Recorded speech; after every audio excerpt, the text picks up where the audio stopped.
2009 ఎన్నికల్లో అత్యంత విచిత్రమైన వికారమైన పొత్తుతో టీడీపీ, టీఆర్ఎస్, వామపక్ష పార్టీలు కలిసి పోటీ చేశాయి. నిజానికి కేసీఆర్, టీఆర్ఎస్ కూడా తమ ఉనికి కోసం, పట్టు కోసం, గెలుపు కోసం తెలంగాణ ప్రజలకు చూపించే బూచి చంద్రబాబు నాయుడు, తెలుగుదేశం పార్టీ.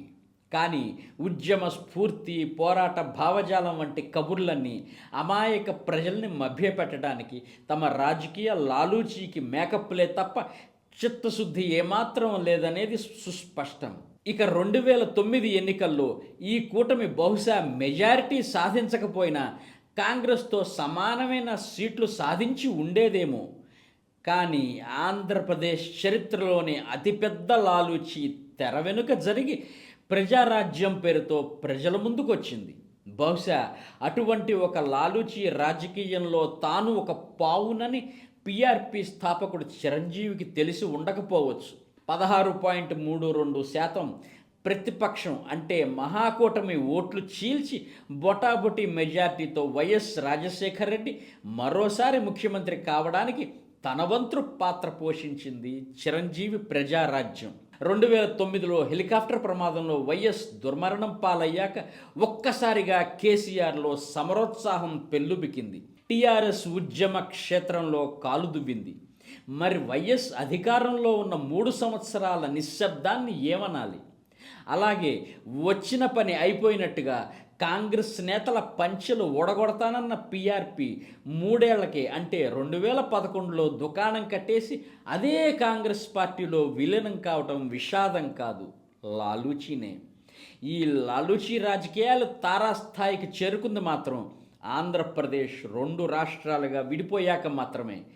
ఆంధ్రప్రదేశ్ రాష్ట్రంలోనూ, తెలంగాణ రాష్ట్రంలోనూ TDP, YCP, Janasena, BJP, Congress, TRS ఈ 6 పార్టీలు ఆడుతున్న 4 స్తంభాలాట చూస్తే ఊసర వెల్లులు ఉరేసుకుంటాయి.